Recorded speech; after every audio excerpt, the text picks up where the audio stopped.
Kaka jata chenro mar Sickle Cell Foundation, in bende wacho kanyo ni nitiere gi nyithindo mirito mago modak kod tuo mar sickle cell. Arita mano mar tuo ni bende ok yot. Arita mare tek. Kinyiswa kotenre kod arita, chiemo, dibe ni nyithindo gi chamo chiemo makende, yedhe e kindegi ma bende jopiny ywak ramna SHA, weche motenre kod mage kin mamoko.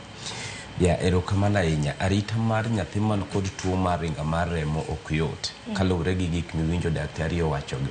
En nyathi ma ichako ng'iye kuwuok kamodake, environment mar eodgi kae wuon. Nikech iyudo ka samoro kaka chien kucha, nyathi ng'ich, gidak e ot mang'ich ma en ng'ich throughout. Mano kende oromo kelo crisis. Nyathi sama koyo ng'ich ok orwakre maliet. Nikech idwa ni seche ma koyo ng'ich to orwakre maliet. To kendo be seche ma piny liet to kendo bende ok ifunde, wacho ni funde.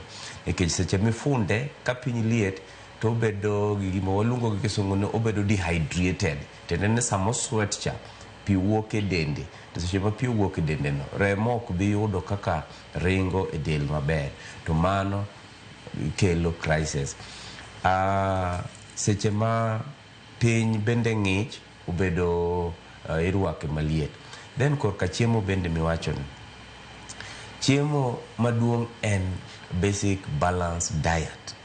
Tok mana kaponi nitiere gimoro ma daktari oneno bunyisi ni nyathini onego bed ni chiemo machal kama kik imiye, nikech nitie moko miluongo ni allergy ma be nyalo yudo ng'ato ok ja sickle cell kende. Iyudo ni nitie jomoko ma kata kochamo tong' to dende kuot.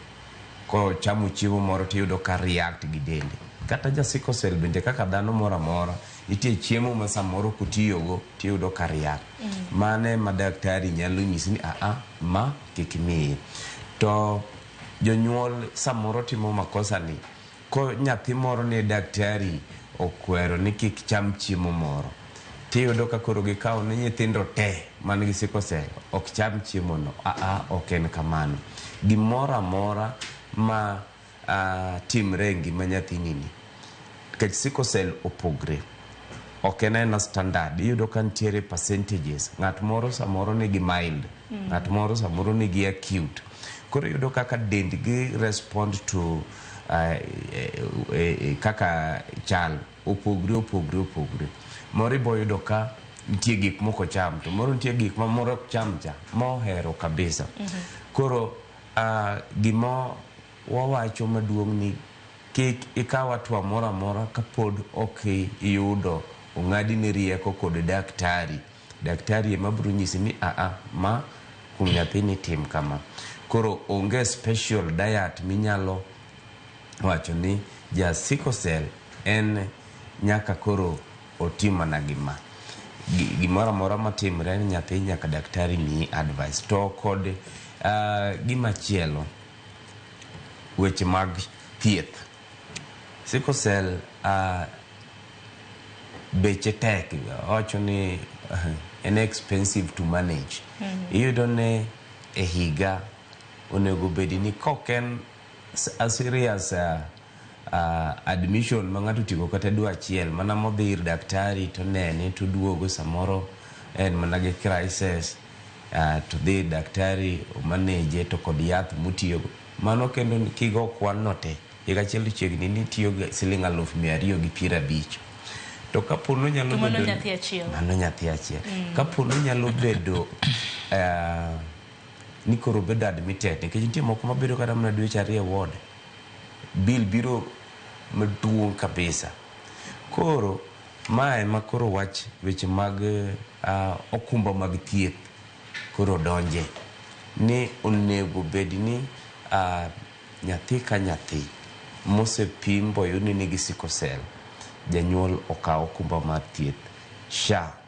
Onego bed ni janyuol nigo, to onego bed SHA ma bende tiyo, nikech nitie moko mosego simo, an e osuptal SHA ok konya, an kama bill biro maduong', SHA ochulo na mana kama, to bill pod odong'o na maduong'. Nikech sani wanyalo goero kamano ne sirikal.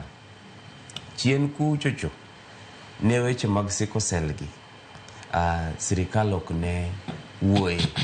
To sani king'iyo guideline mag thieth tiyudo ka sickle cell bende iluongo nyinge, tende ni sirikal ose recognize ni wach sickle cell ni bende en tuo mana kaka mamoko, to nego bende keti ne budget maseche makata nyathi man gi sickle cell odhi e osuptal tiyudo ka nitiere kama ichako go. Koro okwana wana marach kaka chon chande gimoro osechako timre, to mage achiel kuom gik mwatimo sundo sirikal ni jogi nyaka gidagi kendo gidagi gi ngima waluongo na dignified life.